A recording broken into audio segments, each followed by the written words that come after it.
আসসালামু আলাইকুম। আমার ভিডিওর স্ক্রিনে আপনারা দেখতে পাচ্ছেন তিনজন ব্যক্তি।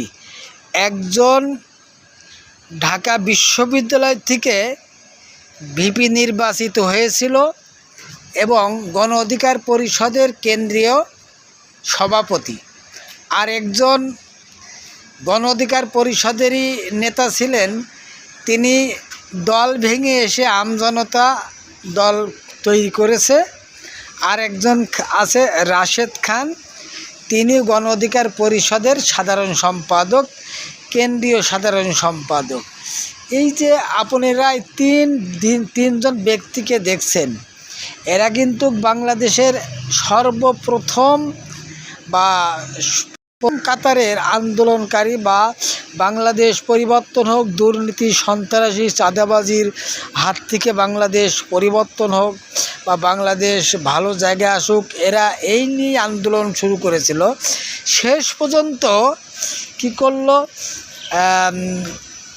এই যে নূর, এই নূর বিকাশ নূর, এখন কিন্তু এর নাম হয়েছে বিকাশ নূর, কিন্তু বিভিন্নভাবে ছল্লি বল্লি করে বিভিন্ন প্রবাসীদের কাছ থেকে টাকা পয়সা বিকাশে নিয়ে সেই টাকাগুলো সব লুটপাট করে আত্মসাৎ করে কোটিপতি হয়েছে।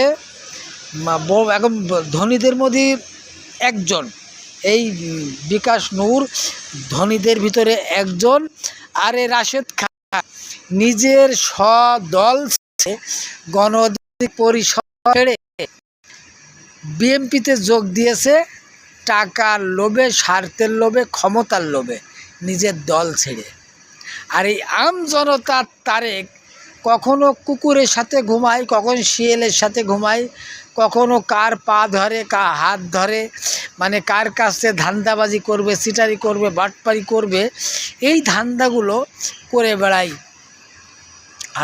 এই যে তারেক, আম তারেক, একে এর নাম হয়েছে আম তারেক, আম বিক্রি করে আর এই চিটারি বাটপারি করে। কখনো বিএনপির পক্ষে কথা বলে, কখনো আওয়ামী লীগের পক্ষে কথা বলে, কখনো জামাতের পক্ষে কথা বলে, কখনো যাতে, মানে এর কোনো ধান্দার শেষ নেই। শুধু একমাত্র চেষ্টা করে কোন দলে কথা বললি, কোন দলের নেতারা দৌড়িয়ে এসে আমার কিছু টাকা দেবে, সেই টাকা খাওয়ার ধান্দায় এই শয়তানরা এগুলো করে।